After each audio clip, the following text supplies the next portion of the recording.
عزیز بزرگوں اور بھائیوں، آج رمضان المبارک کی 20ویں رات، آج انشاءاللہ سورۃ الرحمن سے لے کر سورہ تحریم تک کی جو صورتیں ہیں، ان میں جو قرآن حکیم کی مختصر تعلیمات ان کا تذکرہ ہوگا۔ یہ جو پہلی سورت ہے سورۃ الرحمن، اس میں اللہ تعالیٰ نے رحمان کی صفت بیان کر کے رحمان کون ہے اپنا تعارف کروایا۔ الرحمن علم القرآن، رحمان وہ ہے جس نے قرآن کی تعلیم دی، قرآن کا علم دیا۔ قرآن بہت بڑا علم ہے کیونکہ یہ رحمان نے دیا۔ اور رحمان کون ہے؟ خلق الانسان، جس نے انسان کو بنایا۔ انسان کو بنانے کے بعد علمہ البیان، اس کو بولنے کی طاقت دی۔ اب یہ انسان بولتا ہے، باقی جانور نہیں بول سکتے، تو اب اللہ تعالیٰ نے انسان کو بیان کی قوت دی، اور دوسری طرف اللہ نے اسے قرآن کا علم دیا۔ اب کائنات کا یہ نظام، یہ زمینی اور آسمانی قوتوں کے ساتھ مرکب ہے۔ اب آپ دیکھیں، ایک طرف النجم والشجر یسجدان، ایک طرف جھاڑ ہیں، جھنکار ہیں، وہ سجدہ کر رہے ہیں، اللہ کا حکم مان رہے ہیں۔ دوسری طرف والارض وضعها للانام، پہاڑ زمین ہے، اور اللہ تعالیٰ نے اس پہ انسانوں کو بھی رکھا، چوپاؤں کو بھی رکھا ہے، ساری مخلوقات کو اس کے اندر پیدا کر دیا۔ اب یہ سارے انسان کے خادم۔ اب اللہ تعالیٰ نے دو بھاری قافلوں کا اس میں تذکرہ کیا کہ یہاں ایک طرف جن ہے اور انسان ہے، یہ اس کائنات کی بھاری اور ذمہ دار مخلوق ہے۔ اس لیے اللہ تعالیٰ نے اس صورت میں نے خطاب کیا، یا معشر الجن والانس، اے جنوں اور انسانوں کی جماعت، تم ذمہ دار ہو، تم سے پوچھا جائے گا، تم سے سوال کیا جائے گا۔ پھر یہ کائناتی نظام، اس میں اللہ تعالیٰ مسلسل تبدیلیاں لا رہے ہیں، مختلف قسم کی نعمتیں، مختلف قسم کے تقاضے، مختلف قسم کی نوعیتیں، سورج اور چاند کی اپنی صفات، اپنے اس کے اثرات اور فوائد۔ اسی طریقے سے زمین سے نکلنے والی نباتات ہیں، ان کے اپنے فوائد، سمندر سے نکلنے والی مخلوقات ہیں، لؤلؤ والمرجان، جس میں ایک طرف موتی ہے، مرجان ہے، یہ ساری قوتیں۔ فرمایا یسألہ من فی السماوات والارض کل یوم هو فی شأن، ہم فرمایا یسألہ من فی السماوات والارض کل یوم هو فی شأن، اب وہ نئے ہر آن ہر گھڑی اللہ کی نئی شان کا اظہار، شؤون الہی، اللہ کی نئی نئی شانیں وہ دنیا میں وجود میں آتی ہیں۔ وہ کامیابی اسی کے ساتھ ہے کہ انسان اس میں ترقی کرے، اس میں آگے بڑھے۔ اللہ تعالیٰ کی ہر شان، ہر لحظہ ایک نئی شان کا اظہار ہے۔ اب یہ زمین ہے، آسمان ہے، جنات ہیں، انسان ہیں، مخلوقات ہیں، یہ بھی کیا ہے؟ ایک وقت میں یہ اللہ کی شان، یہ کچھ بھی نہیں تھا، نئی شان کا اظہار ہوا۔ اب یہ نئے سے نئے دور، تقاضے بدلتے چلے جا رہے ہیں۔ اب قرآن ان سارے تقاضوں کے اوپر حاوی، قرآن کا علم ان سارے تقاضوں کے اوپر حاوی، یہ انسان کے ہر دور کا مسئلہ حل کرتا ہے۔ اس لیے اللہ تعالیٰ نے انسان کو اس پہ توجہ دلائی ہے کہ تم اپنی زندگی کے سارے مسائل کا حل قرآن حکیم سے تلاش کیسے کرو گی، تمہاری کامیابی۔ نبی پاک صلی اللہ علیہ وسلم جنوں کی جماعت میں قرآن سنانے کے لیے گئے، اور وہاں سورۃ الرحمن پڑھ کر سنائی ان کو، پھر واپس آ کر انسانوں کو بھی سورۃ الرحمن سنائی، ان کو بھی بتایا، اور آ کر فرمایا کہ تم ایسا جواب نہیں دے رہے ہو جس طرح جنوں نے جواب دیا تھا۔ کہنے لگے یا رسول اللہ، جنوں نے کیسے جواب دیا تھا؟ فرمایا جن جب بھی قرآن کی میں یہ آیت پڑھتا فَبِأَيِّ آلَاءِ رَبِّكُمَا تُكَذِّبَانِ، اے جنوں اور انسانوں کی جماعتوں، تم دونوں مل کر اللہ تعالیٰ کی اپنے رب کی کس کس نعمت کو جھٹلاؤ گے۔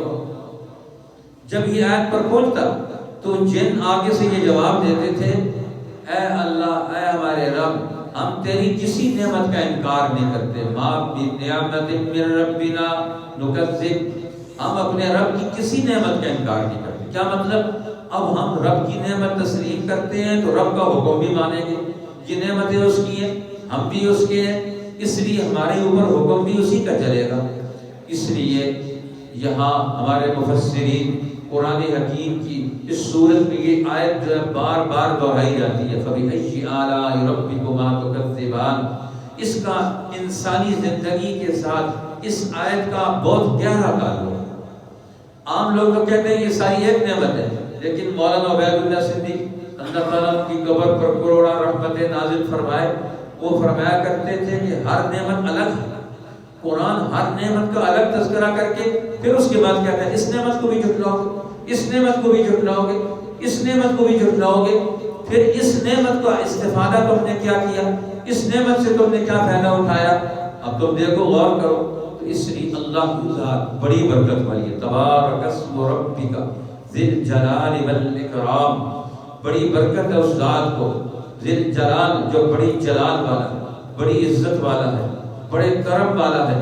تم اس کو چھوڑ کر کدھر جانا چاہتے ہو؟ پھر اللہ تعالیٰ نے فرمایا جو اس قرآن کو سمجھیں گے، پڑھیں گے، اللہ کا خوف اور عظمت اپنے دل و دماغ میں بٹھائیں گے تو اللہ تعالیٰ ان کو 2 جنتیں دے گا. وَلِمَنْ خَافَ مَقَامَ رَبِّهِ جَنَّتَانِ. جو اپنے رب کے سامنے کھڑے ہونے سے ڈرتے ہیں اللہ تعالیٰ انہیں 2 جنتیں دے گا. علماء فرماتے ہیں اس کے 2 معنی ہیں. ایک تو یہ ہے ان کی جنت کون سی جنت ہے؟ ان کی جنت، ایک جنت تو یہ آخرت کی جنت، دوسرا فرمایا یہ دنیا کی جنت. اللہ تعالیٰ ان کی دنیا کو بھی جنت بنائے گا. ایک آخرت کی بھی جنت ہے جو تقوی کی بنیاد پر دنیا میں وہ صحیح کردار ادا کرے گا، اللہ تعالیٰ اس کی دنیا کو جنت بنائے گا. ہمارے اولیاء اللہ فرماتے ہیں دنیا کو جنت بنانا انسان کو اسی لیے دنیا میں بھیجا گیا. جنت سے نکل کر آیا تھا انسان، واپس اس نے جنت میں جانا ہے. تو اللہ تعالیٰ نے یہ سفر کیوں کروایا کہ دنیا کو جنت بنا کر آئے. اب جنت میں کیا ہوگا کہ دنیا کو جنت بنانا ہے، وہاں جھگڑا کوئی نہیں ہوگا، لڑائی کوئی نہیں ہوگی، نفرت کوئی نہیں ہوگی، الفت و محبت ہوگی، ایک دوسرے کا احترام ہوگا. تو دنیا کیسے جنت بنتی ہے؟ دنیا جنت بنتی ہے محبت سے، الفت سے، لڑائیاں جھگڑے ختم کرنے سے، نعمتوں کی فراوانی پیدا کرنے سے. ہم دنیا کو جنت بنا سکتے ہیں. آج ہر گھر جاننا ہے، بھائی بھائی سے نفرت کرتا ہے، پڑوسی پڑوسی سے نفرت کرتا ہے، آپس میں لڑائیاں جھگڑے کرتے ہیں. قرآن کہتا ہے کہ جنتی جنت میں اس وقت جائیں گے جب ان کے دلوں سے ایک دوسرے کا کوڑ نکل جائے. جس کے دل میں دوسرے مسلمان کا کوڑ ہوگا، نفرت ہوگی، حقارت ہوگی، وہ جنت میں نہیں جائے گا. اور میں جنت اس وقت جائیں گے جب دل پاک ہو جائیں گے. دل کو پاک رکھنا یہ جنتیوں کے علاوہ ہے. آج مسلمان سے نفرت کرتا ہے، مسلمان سے دشمنی کرتا ہے، مسلمان کو نقصان پہنچاتا ہے اور کہتے ہیں جنت ہمارے لیے. بھئی جنت کیسے ہمارے لیے؟ جنت تو نیک لوگوں کے لیے، جنت تو متقین کے لیے، جنت تو محبت کرنے والوں کے، جنت تو لڑائیاں مکانے والوں، مٹانے والوں کے لیے، جنت تو نعمتیں دینے والوں کے لیے، نعمتیں برباد کرنے والوں کے لیے جنت تھوڑی. اس لیے جنت ایک بہت بڑا اونچا مقام ہے اللہ کی رضا کا. قرآن نے یہاں تفصیل کے ساتھ جنت کا تذکرہ کیا. فرمایا تم دیکھو کہ جنت باغ کو کہتے ہیں اور وہاں کتنے قسم کے باغات، کتنی قسم کی نعمتیں جو اللہ تعالیٰ نے وہاں عطا فرمائی. پھر اگلی سورۃ الواقعہ. سورۃ الواقعہ، واقعہ کا معنی ہوتا ہے واقعہ ہونے والی، جس میں اللہ تعالیٰ بڑے واقع ہونے والے، رونما ہونے والے واقعہ کا تذکرہ کرنا چاہتے ہیں. سب سے بڑا واقعہ رونما کون سا ہوگا؟ وہ قیامت کا ہوگا. انقلاب کبریٰ، سب سے بڑا انقلاب. سارے انسانوں کو اکٹھا جمع کیا جائے گا اور ان سے حساب کتاب لیا جائے گا. ان کی غلطیوں سے ان پر سوال کیا جائے گا. پھر ان کی غلطیوں پر انہیں سزا دی جائے گی، ان کی نیکیوں پر انہیں انعام دیا جائے گا. اذا وقعت الواقعہ، جب وہ بڑا واقعہ رونما ہوگا. لیس لوقعتہا کاذبہ، اس کے واقع ہونے میں کوئی جھوٹ نہیں ہے. تم سمجھتے ہو کہ وہ انقلاب نہیں آئے گا؟ ہر قوم پر وہ انقلاب ہے. وہ واقعہ آئے گا، وہ گھڑی آئے گی، وہ وقوع پذیر ہوگی، جس میں ان سے ان کی اچھائیوں اور برائیوں کا الگ الگ حساب کتاب لیا جائے گا. اذا رجت الارض رجا وبست الجبال بسا، ہر ایک کی زمین ہلائی جائے گی، ہر پہاڑوں کی زمین بھی ہلے گی، مولویوں کی زمین بھی ہلے گی، بادشاہوں کی زمین بھی ہلے گی، پیروں کی زمین بھی ہلے گی، تھانے داروں کی زمین بھی ہلے گی، چودھریوں کی زمین بھی ہلے گی۔ اذا رجت الارض رجا، ہر ایک کے نیچے سے زمین کھینچ لی جائے گی، کوئی کسی کا مالک نہیں رہے گا۔ آج ساری ملکیتوں کے دعوے ہیں سب ختم ہو جائیں گے، یہ پہاڑ اڑ جائیں گے، اب نیا دور آئے گا۔ اب نئے دور میں کون کامیاب ہے؟ اب قرآن بیان کرتا ہے اس صورت میں تین قسم کی جماعتیں، تین قسم کی جماعتوں کا قرآن اس صورت میں تعارف کراتا ہے۔ قرآن کے نتیجے سے، قرآن کی تعلیم سے، رحمان کے علم کے سکھانے سے، اس کی نعمتوں کے استعمال سے، اس کی نعمتوں کا استعمال کر کے تین قسم کی جماعتیں پیدا ہو گئیں۔ کون سی؟ فرمایا پہلی جماعت وہ ہے اصحاب الیمین السابقون السابقون اولئک المقربون۔ فرمایا پہلی جماعت ہے سبقت لے کر جانے والی، آگے بڑھنے والی، ترقی کرنے والی، قوموں کے رہنما، انسانوں کے لیڈر، وہ سابقون ہیں، ہر نیکی میں آگے بڑھتے ہیں، ہر کام میں وہ آگے بڑھتے ہیں، قوموں کو گائیڈ لائن دیتے ہیں، رہنمائی دیتے ہیں کہ اب تمہارا کام یہ ہے، یہ سابقون ہے۔ فرمایا پہلی جماعت یہ ہے اولئک المقربون، یہ اللہ کے سب سے زیادہ قریب، یہ سب سے اونچے درجے کے لوگ ہیں، مقربون جو ہے۔ دوسرا درجہ کون سا ہے؟ اصحاب الیمین، ما اصحاب الیمین، دائیں طرف والے نیک لوگ، اپنی نیکی پر اپنے گھر میں اپنے طور پر کام کرتے رہتے ہیں، یہ بھی نیک لوگ ہیں، اچھے لوگ ہیں۔ اصحاب الیمین دائیں طرف والے، نیکی کے کام کرنے والے، اچھائی اور بھلائی کے کام کرنے والے، اپنی جسمانی قوتوں کو، ذہنی عقلی قوتوں کو، مال و دولت کو اللہ کی منشا پر، مرضی پر خرچ کرنے والے۔ اور تیسرا طبقہ کون سا ہے؟ وہ ہے اصحاب الشمال، ما اصحاب الشمال، تمہیں کیا پتہ وہ کون ہے؟ فرمایا نحوست والے لوگ، بائیں طرف والے لوگ، جہنم میں جانے والے لوگ۔ اب یہ جہنم میں کیوں جائیں گے؟ یہ عذاب میں مبتلا ہوں گے۔ کیوں؟ انہ کان لا یؤمن باللہ العظیم، یہ اللہ پر ایمان نہیں، فی سموم و حمیم وظل من یحموم لا بارد ولا کریم انہم کانوا قبل ذلک مترفین۔ اب ان کے دو جرم قرآن بیان کرتا ہے کہ جہنم میں کیوں جائیں گے؟ انہم کانوا قبل ذلک مترفین، اس سے پہلے کیا کرتے تھے؟ عیش کرتے تھے، دوسروں کا خیال ہی نہیں، اپنے عیش و عشرت میں اپنی ذات میں مگن، مترف تھے، یہ پیسے کی بنیاد پر عیاشیاں کرتے تھے۔ وَكَانُوا يُصِرُّونَ عَلَى الْحِنْثِ الْعَظِيمِ، یہ بڑے بڑے معاہدے توڑ کر انسانوں کی جان، مال، عزت، آبرو، کسی چیز کی پرواہ نہیں کرتے۔ اللہ کا معاہدہ، رسول کا معاہدہ، قوموں کا معاہدہ، بھائیوں کے آپس کے معاہدے، ہر بات کو یہ توڑ دیتے اپنے مفاد کے لیے۔ ایسے اپنے مفاد کے اور پیسے کے پتر تھے کہ انہوں نے کبھی بھی کسی قانون کو نہیں مانا، کسی معاہدے کو نہیں مانا۔ تو اللہ فرماتا ہے ان کی یہ سزا ہے۔ اس لیے پھر قرآن نے نعمتوں کا تذکرہ کیا، کائنات کی ساری نعمتیں، کتنی عظیم ترین نعمتیں ہیں جو اللہ تعالیٰ نے انسانوں کو عطا کی ہیں۔ انسان کہتا ہے یہ میں نے بنایا، میری کھیتی ہے، اسے کہتے ہیں زکوٰۃ ادا کر، کہتا ہے یہ میری کھیتی ہے۔ اللہ کہتے ہیں تم کھیتیاں اگاتے ہو، میں اگاتا ہوں، تم پانی اتارتے ہو، میں پانی اتارتا ہوں، تم یہ غلے اناج اگاتے ہو، میں اگاتا ہوں، تم یہ ساری چیزیں کرتے ہو کہ میں کرتا ہوں، تمہارا کیا ہے اس میں؟ تم اپنا حصہ اگر نکالو تو تمہارا حصہ کیا بنتا ہے اس میں؟ انتم تزرعونہ ام نحن الزارعون، کیا تم کھیتیاں اگاتے ہو یا ہم کھیتیاں اگاتے ہیں؟ حدیث پاک میں آتا ہے ایک کھیت میں ایک کسان زمین بیج ڈال کے آ جاتا ہے، پھینک کے آ جاتا ہے، پھر اللہ تعالیٰ فرشتوں کو بھیجتا ہے، ہر فرشتہ آ کر اس کے اگنے والا طرف اوپر کرتا ہے، دوسری طرف نیچے کرتا ہے، پھر وہ جا کر کھیت بنتا ہے، پھر آسمان سے بارش برستی ہے، ایک قطرہ بارش کا، انتم منزلتموہ من المزن ام نحن المنزلون، تم بارشیں برساتے ہو، پانی برساتے ہو۔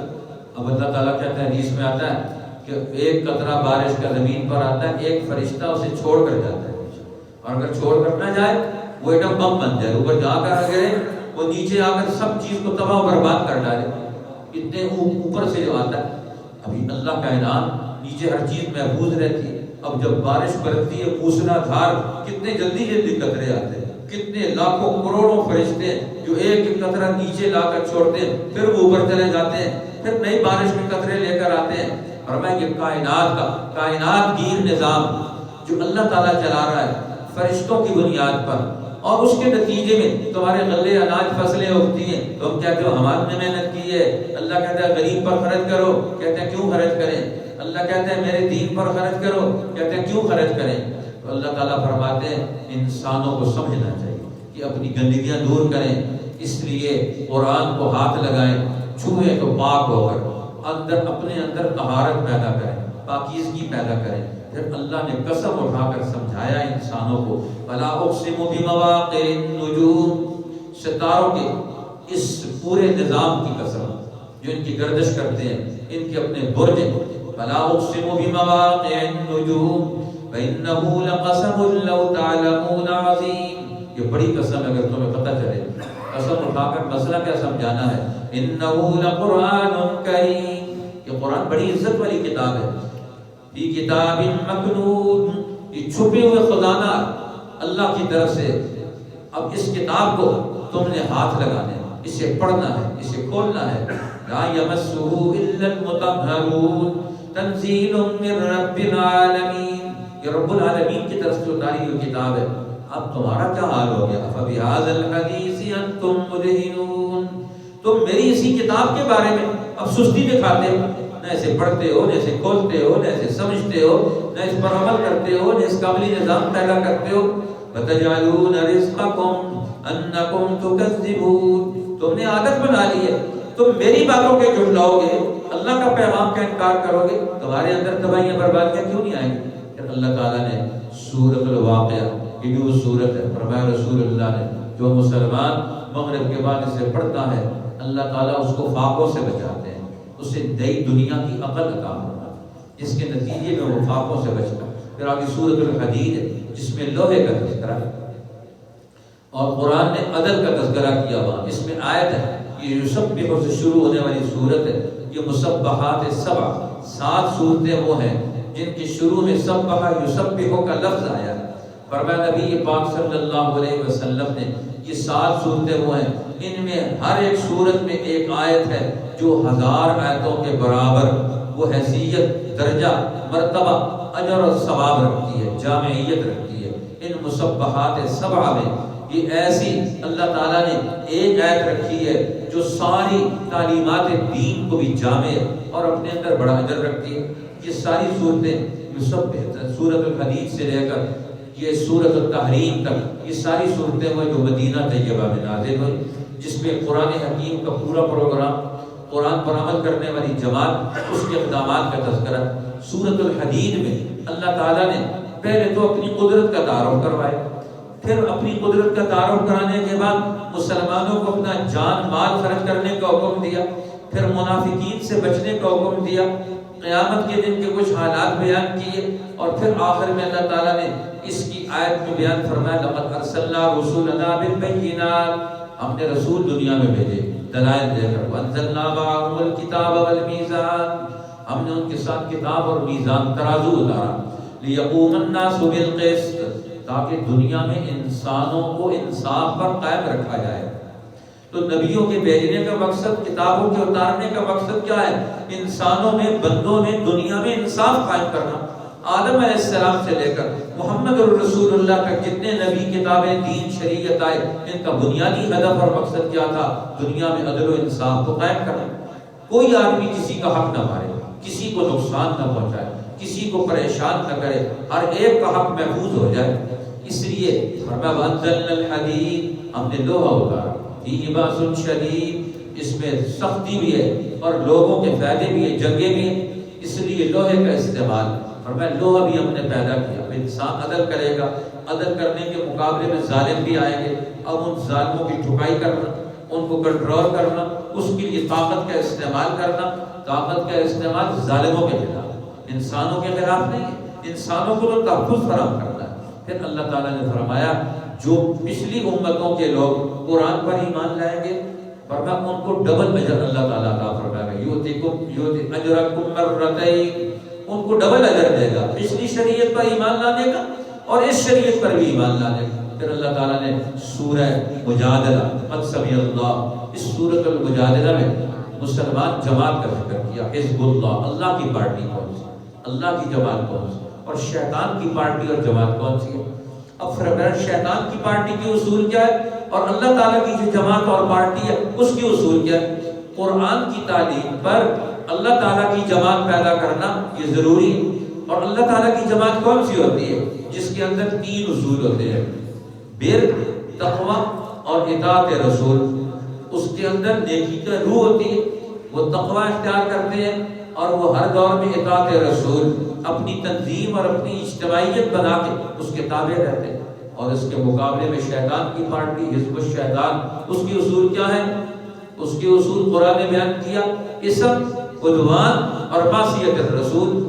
فرمایا اس لیے تم اس سے بچو، اذا تناجیتم فلا تتناجوا بالاسم والعدوان ومعصیت الرسول وتناجوا بالبر والتقوى۔ اب یہ دونوں اصول اکٹھے بیان کر کے سمجھایا، یہ اللہ تعالیٰ کی پارٹی ہے، اس کی یہ 3 اصول ہے، اور یہ شیطان کی پارٹی ہے، اس کی بھی یہ 3 اصول ہے۔ وہ کیا کریں گے؟ اسم، ہر وقت گناہ کریں گے، عدوان، ہر قانون کو توڑیں گے، پھر کیا کریں گے؟ معصیت الرسول، اللہ کے رسول اور اللہ کے رسول کے نمائندے ہر دور میں اجتماعی زندگی کی تشکیل کے لیے جو پروگرام، جو حکمت عملی، جو آداب اور جو قوانین سکھلائیں گے، یہ اس کا انکار کریں گے، اس کو نہیں مانتے، اپنی مرضی کریں گے، اس لیے تباہ و برباد ہو۔ اس لیے اللہ تعالیٰ نے فرمایا کہ اللہ نے یہ طے کر رکھا ہے کہ یہ جو شیطان کی پارٹی ہے اولئک فی الاذلین، یہ ضرور ذلیل ہوں گے۔ کتب اللہ لاغلبن انا ورسلی، اللہ کہتے ہیں میں نے یہ طے کر دیا، لکھ دیا، ضروری قرار دے دیا۔ کیا ضروری قرار دیا؟ میں غالب ہوں گا اور میرا رسول غالب ہوگا اور میری جماعت دنیا میں غالب ہوگی، ہم نے ان کو غلبہ دینا ہے۔ لیکن غلبہ کیسے ملے گا ان کو؟ سورۃ الحشر اللہ تعالیٰ نے اس میں پھر بیان کیا کہ یہ سچی مسلمانوں کی جماعت، اللہ تعالیٰ جب اس کو ترقی دے گا، یہ پارٹی، یہ جماعت جب اقتدار میں آئے گی، طاقت میں آئے گی، تو یہ 2 بڑے کام کرے گی۔ 2 بڑے کام کون سے ہیں؟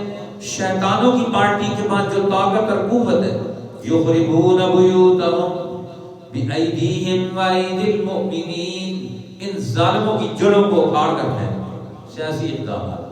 کسی ظالم اور متکبر کے پاس ایسی طاقت اور اختیار کی جماعت نہیں رہنے دے گی جس میں وہ انسانوں کو غلام بنا سکے، انسانوں کو نقصان پہنچا سکے۔ یہ پہلا کام کریں گے یہ لوگ، اور دوسرا کام کون سا کریں گے؟ اور میں دوسرا کام، یہ اللہ نے جو مال دیا، مال فے، مال غنیمت، اس مال کو غریبوں پر، یتیموں پر، انسانوں کی ضرورتوں پر اس مال کو خرچ کریں گے۔ یہ مال جمع کرنے کے لیے نہیں آتا، کَإْ لَا يَكُونَ دُولَةً بَيْنَ الْأَغْنِيَاءِ مِنْكُمْ، یہ دولت چند لوگوں کے ہاتھوں میں نہ رہے، یہ ساری قوم کے اندر اس کی سرکولیشن ہو۔ یہ سرکولیشن آف ویلتھ، دولت کی سرکولیشن، یہ دنیا میں قائم کرنا، کہ قرآن کہتا ہے یہ بنیادی روح ہے۔ جہاں دولت جمع ہو گئی چند ہاتھوں میں، آج جس طرح پوری دنیا کی دولت امریکہ اور یورپ کے چند لوگوں کے پاس جمع ہے، پاکستان کی دولت چند خاندانوں میں جمع ہے، وہ ساری باقی قوم بیچاری غریب بھوکے مر رہے ہیں، ان کے پاس کوئی چیز بھی نہیں۔ وہ قوم کے اندر سے دولت کی گردش ہوئی، وہ عیاشی کرتے، بیٹھے بٹھائے ان کے خزانوں میں کروڑوں روپے روز جمع ہوتے ہیں، اور غریب بیچارہ کچھ بھی نہیں کر سکتا۔ قرآن یہ بنیادی اصول دیتا ہے کہ لا یکون دولة بین الاغنیاء منکم، یہ جو دولت چند لوگوں، مالدار لوگوں کے ہاتھوں میں رہے، ایسا نہیں ہونے دیا جائے، اس دولت کو تقسیم کیا جائے۔ اس لیے پھر اللہ تعالیٰ نے فرمایا وما آتاکم الرسول فخذوہ، جو تمہیں رسول حکم دے، علم دے، پیغام دے، تمہارے لیے پالیسی بنائے، اس کو لے لو۔ اور ما نہاکم عنہ فانتہوا، جس سے اللہ کے رسول تمہیں منع کریں اس سے رک جاؤ۔ حضرت عبداللہ بن مسعود رضی اللہ تعالیٰ عنہ مسجد نبوی میں داخل ہو گئے، رسول اللہ کی آواز کان میں پڑی، بیٹھ جاؤ، تو وہ دروازے میں ایک پاؤں اندر تھا ایک باہر تھا، ادھر ہی بیٹھ گئے۔ تھوڑی دیر بعد رسول اللہ نے دیکھا کہ عبداللہ بن مسعود وہاں دروازے میں بیٹھے ہوئے ہیں، ایک پاؤں اندر ایک باہر۔ فرمایا عبداللہ وہاں کیوں بیٹھ گئے ہو؟ تو کہا یا رسول اللہ کان میں یہ آواز پڑی تھی بیٹھ جاؤ، تو دل نے گوارا نہیں کیا کہ آپ کا پیغام میرے کان میں پڑ جائے اور عبداللہ بن مسعود اگلا قدم اٹھا لے۔ مسلمان کوئی قدم اللہ اور اس کے رسول کی مرضی کے بغیر نہیں اٹھا سکتا۔ آج ہم سارے کام اپنی مرضی کے، شیطانوں کی مرضی کے کرتے ہیں۔ اس لیے اللہ اور اللہ کے رسول سے ہمارا کیا کرنا، کل قیامت میں کیا جواب دیں گے؟ اس لیے اللہ تعالیٰ نے فرمایا یا ایھا الذین آمنوا اتقوا اللہ، اے ایمان والو اللہ سے ڈرو، ولتنظر نفس ما قدمت لغد، ہر آدمی دیکھے اس نے اپنی کل کے لیے کیا تیاری کی، آنے والے کل کی تیاری آج کرنی پڑے، دنیا کے کل کی تیاری بھی اور آخرت کے کل کی تیاری بھی۔ اس لیے جو قومیں اپنے مستقبل کی پلاننگ کرتی ہیں، تیاری کرتی ہیں، وہ کامیاب ہو جاتی ہیں، جو نہیں کرتی ہیں وہ ناکام ہو جاتی ہیں۔ اس لیے تیاری کرنا یہ ضروری ہے۔ پھر اللہ تعالیٰ نے اس سورت کے آخر میں ایک اور بھی مسلمانوں کو توجہ دلائی، وَلَا تَكُونُوا كَالَّذِينَ نَسُوا اللَّهَ فَأَنسَاهُمْ أَنفُسَهُمْ، تم ان لوگوں کی طرح مت ہو جاؤ كَالَّذِينَ نَسُوا اللَّهَ، جو اللہ کو بھول گئے، فَأَنسَاهُمْ أَنفُسَهُمْ، اللہ نے ان کو اپنی ذات بھلوا دی۔ جو اللہ کو بھولتا ہے پھر اللہ تعالیٰ اس کو اپنی ذات بھی بھلا دیتا ہے۔ اللہ کو بھولنے کا کیا مطلب؟ اللہ کا علم نہ پڑھیں، اللہ کا حکم نہ پڑھیں، اللہ کے قانون کا نہ مانیں۔ تو فرمایا پھر وہ اب ان کو پتہ ہی نہیں ہوتا، چیز گھر میں پڑی ہوتی ہے، بھوکے پیاسے مر جاتے ہیں۔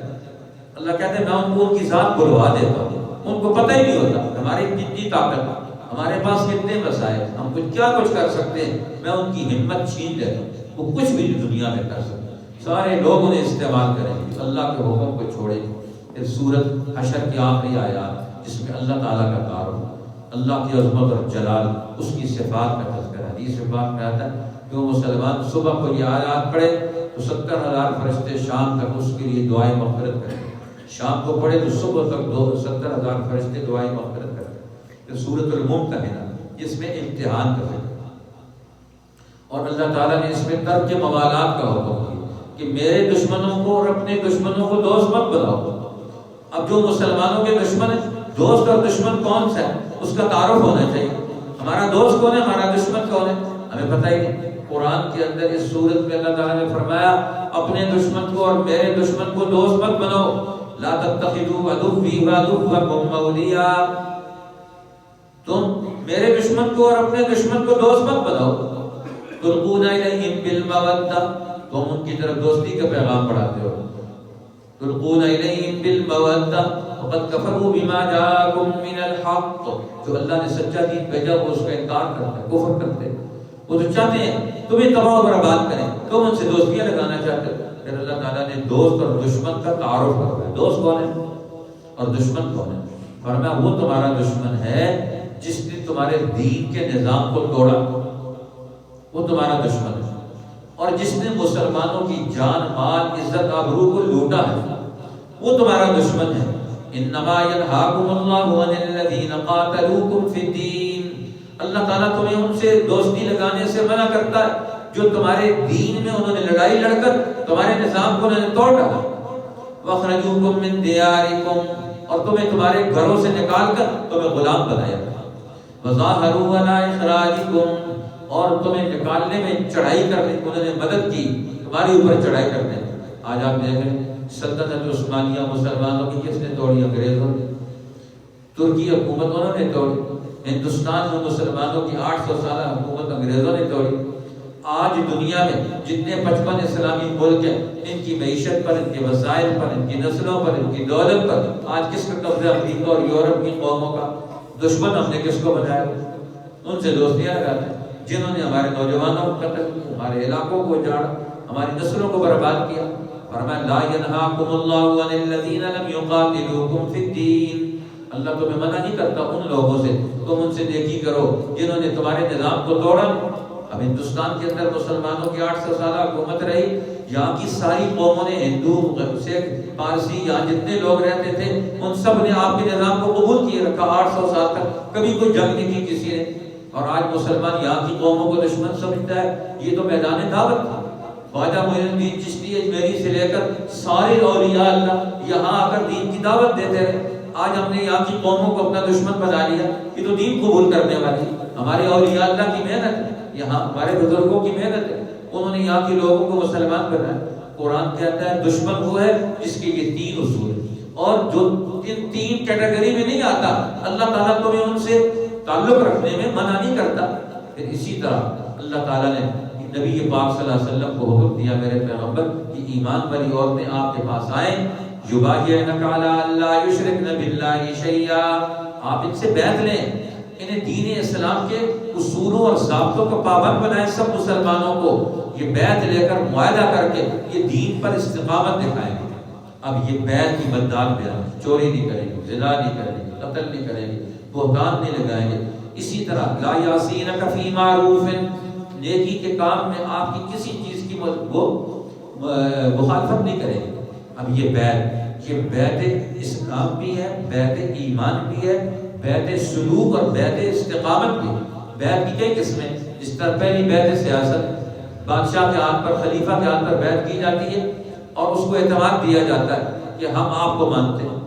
اسی طرح ایک بیعت جہاد کہ موت پر بیعت، صحابہ کرام نے صلح حدیبیہ کے میدان میں رسول اللہ کے ہاتھ پر موت پر بیعت، ہم آخری دم تک رہے۔ ایک بیعت سلوک اور استقامت، بیعت ایمان ہے، جب کوئی آدمی مسلمان ہوتا تھا تو آ کر رسول اللہ کے ہاتھ پر ہاتھ رکھتا تھا اور یہ معاہدہ ہوتا تھا، کلمہ پڑھتا تھا، یہ بیعت ایمان ہے، بیعت اسلام۔ اور پھر یہ بیعت سلوک اور استقامت، آج کل جو ہمارے کاملین، کامل بزرگ، ہمارے چاروں سلسلوں کے بزرگ، چشتی، قادری، سہروردی، نقشبندی، اب یہ بڑے بزرگوں نے امت کو تربیت دے کر، ٹریننگ دے کر، انسانیت سکھا کر، ان کو اللہ اللہ کا نام سکھا کر اخلاق سکھاتے ہیں، دین کی اجتماعی زندگی ان کو بتاتے ہیں اور ان سے وعدہ لیتے ہیں بیعت لے کر کہ تم نے دین کے خلاف کوئی کام نہیں کرنا، انسانیت کے خلاف کوئی کام نہیں کرنا۔ بیعت ہونے کا یہ مطلب ہے اپنے دل کو دنیا کی محبت سے پاک رکھنا ہے اور کسی سے کوئی دشمنی اور نفرت نہیں رکھنی، شیطان سے نفرت اور دشمنی رکھنی۔ پیران پیر شیخ عبد القادر جیلانی رحمۃ اللہ علیہ کے مواعظ کو پڑھا جائے، فتوح الغیب کو پڑھا جائے، اور ان کی کتابوں کو پڑھا جائے، ان اولیاء اللہ کی، جس سے ہمارے تربیتی نظام پتہ چلتا ہے، انسان کیسے بنتا ہے، وہ کامل کیسے بنتا ہے، اس کے اندر اخلاق طاقت کیسے پیدا ہوتی ہے۔ پھر اللہ تعالیٰ نے اس سورت کریمہ میں، اس کے بعد سورت الصف ہے، صف کا مطلب ہوتا ہے اجتماعی، صف بن کر، فوجی طاقت اور طاقت بنا کر دشمن کے خلاف صف بنا کر لڑنا۔ صحابہ نے سوال کیا وہ کون سا عمل ہے جو اللہ کو سب سے زیادہ پسند ہے؟ فرمایا ان اللہ یحب الذین یقاتلون فی سبیلہ صفا کانہم بنیان مرصوص۔ فرمایا اللہ تعالیٰ ان لوگوں کو پسند کرتا ہے جو سیسا پھیلائی دیوار بن کر دشمن کے مقابلے میں کھڑے ہو جائیں اور دشمن کا دانت کھٹے کر دیں اور اس کو شکست دے دیں، اس کو آگے نہ بڑھنے دیں، اپنے ہر میدان میں وہ کھڑے رہیں۔ اس سے معلوم ہوتا ہے دین حق کو قبول کرنے کے بعد جب آپ آگے بڑھیں گے دشمن تم پر بڑی بڑی جنگیں مسلط کرے گا، اور مت کھو۔ اس لیے یہ دنیا میں دین غالب ہونے کے لیے آیا، وہ اللہ جس نے اپنے رسول کو ہدایت اور دین حق دے کر بھیجا تاکہ اس دین کو دنیا کے سارے دینوں پر غالب کر دے۔ دینوں پر غالب کرنے کا یہ پورا پروگرام حکمت عملی اس صورت میں دے دی۔ پھر اللہ تعالیٰ نے سورت جمعہ اس میں پھر نبی اکرم صلی اللہ علیہ وسلم کی بعثت کے اہداف بیان کیے کہ اللہ کے پیغمبر کیوں نبی بنا کر بھیجے گئے، یہ دنیا میں کتاب کی تعلیم دیں، تزکیہ نفوس کریں، لوگوں کو علم اور حکمت اور سیاست اور اجتماعیت کا پروگرام سکھائیں گے اور ان کو اگلے اجتماعیت کے بڑے مقاصد کے لیے تیار کریں، انسانوں کے اندر اجتماعی جذبہ، اجتماعی سوچ پیدا کریں۔ اس لیے جمعے کا تذکرہ اس صورت میں جمعے کا تذکرہ کیا گیا۔ اذا نودی للصلاۃ من یوم الجمعۃ فاسعوا الی ذکر اللہ وذروا البیع۔ جب جمعے کے دن ایک علاقے کے لوگوں کو ایک جگہ جمع کیا، آج تو ہر ڈیڑھ کی مسجد ہے، ہر مسجد میں الگ جمعہ ہوتا ہے۔ اصولی طور پر ہر شہر میں جمعے کی نماز ایک یا زیادہ سے زیادہ دو جگہوں پر ہوتی ہے۔ بڑی جامع، جب تک اسلام غالب رہا اس دور میں ایک بڑی جامع مسجد ہوتی تھی، سارے شہر والے آ کر اکٹھے ہو کر ایک جگہ جمعے کی نماز پڑھتے تھے، اور حاکم وقت یہ اس کا کام تھا کہ وہ جمعہ پڑھائے، لوگوں کو بتائے۔ اس لیے جمعے میں دو خطبے رکھے گئے، ایک پچھلے ہفتے میں ہم نے کیا طے کیا تھا، وہ ہم نے کام کیا کہ نہیں کیے، وہ اپنی کارکردگی بتائے گا، دین کے اعتبار سے بتائے گا، دین ہمیں کیا کہتا ہے کہ آج ہمیں اس ہفتے کو ہم نے کیسے گزارنا تھا پچھلا ہفتہ، اور اس میں جو ہم نے کیا کامیابیاں حاصل کی ہیں۔ اور دوسرے خطبے میں وہ بتائے گا کہ آنے والا جو ہفتہ ہے اس میں امت کی ذمہ داریاں کیا ہیں، اللہ کا حکم کیا ہے، نبی کا حکم کیا ہے، آج مسلمانوں کے مسائل کیا ہیں، پریشانیاں کیا ہیں، اس کو بتائے گا۔ اور لوگ اس کے بعد اس کو حاکم وقت سے ملیں گے، پوچھیں گے، سوال کریں گے۔ جمعے کے دن یہ کھلی کچہری لگے گی جس میں سارے لوگ ہوں گے۔ اس لیے جمعے کا اصل تو یہ تھا، لیکن آج کل تو ہر چیز ہم نے دین کے اصولوں سے ہٹا دی۔ ہر شہر کے اندر 75 مسجد ہے، ہر مسجد میں الگ سے جمعہ ہوتا ہے، اور دین کا جو اصل اصول تھا جمعہ قائم کرنے کا، پوری امت ہر علاقے کے لوگ اکٹھے ہو، ان کے اندر اجتماعیت پیدا ہو۔ اب فرقہ وارانہ اجتماعیت تو ہے، دین کے نام کی اجتماعیت ہی کوئی نہیں، دین کی قوت نہیں ہے۔ آج مسلمان فرقوں میں ڈال کر فرقوں کی قوت بن رہے۔ قرآن کہتا ہے نماز کے ذریعے، قرآن کے ذریعے، جمعے کے ذریعے، مسجد کے ذریعے اللہ اور اللہ کے رسول پر اکٹھے ہو کر اپنی قوت بناؤ اور دین کی قوت بناؤ تاکہ سب کا فائدہ ہو۔ آج ہم اپنا فائدہ کرنا چاہتے ہیں، فرقوں کا فائدہ کرنا چاہتے ہیں۔ مسلمان ذہنی طور پر تقسیم ہو گئے، پست ہو گیا، نیچے چلا گیا، اس لیے وہ اجتماعی فائدہ نہیں سوچتا۔ اس لیے اللہ تعالیٰ نے فرمایا جو اجتماعی فائدہ نہ سوچے وہ کون ہے؟ منافق۔ اگلی سورت سورۃ المنافقین، منافق کون سا ہوتا ہے؟ کہتا تو ہے اللہ کے رسول محمد صلی اللہ علیہ وسلم، کوئی جا کر کہتا ہے اذا جاءک المنافقون قالوا نشهد انک لرسول اللہ۔ منافق آ کر رسول اللہ کو کہتے تھے ہم پکی گواہی دیتے ہیں کہ آپ اللہ کے رسول ہیں۔ اللہ نے بتایا واللہ یعلم انک لرسول، اللہ کو پہلے سے پتہ ہے، تمہارے بتانے کی ضرورت نہیں ہے۔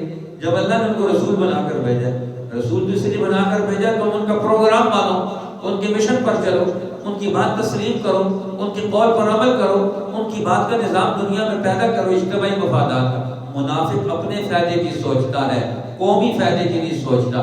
مسلمان اپنے فائدے کی نہیں، اجتماعی فائدے کی سوچتا ہے۔ یہی تو منافقت۔ اس لیے فرمایا بین الاقوامی سطح پر سورۃ التغابن، ذالک یوم الجمع، ذالک یوم الجمع و یوم التغابن، یہ تمہیں ہم نے جمع کیا، جمع کر دیں۔ قومیں کامیاب ہوتی ہیں جو قوموں کے درمیان اپنی صلاحیت اور استعداد ہوتی ہے۔ پاکستانی قوم، دنیا کی ساری قومیں جمع ہوں تو پتہ چلے ہماری قوم کی کیا استعداد ہے، سعودی قوم کی کیا استعداد ہے، چائنا والے کہاں کھڑے ہیں۔ جب ہم قوموں کے میدان میں جاتے ہیں تو آج ہمارا نمبر کتنا آتا ہے؟ عدالتوں میں جائیں تو پاکستان کا قومی بین الاقوامی سطح پر کہاں نمبر آتا ہے؟ 129 نمبر پر پاکستان کی عدالتیں۔ تعلیم میں جائیں تو پاکستان کی تعلیمی نظام کی حالت کیا ہے یہ پتہ نہیں، قوموں میں وہ بالکل آخری نمبر پر ہے۔ امن و امان کے حوالے سے جائیں تو پاکستان پوری دنیا میں سب سے پیچھے۔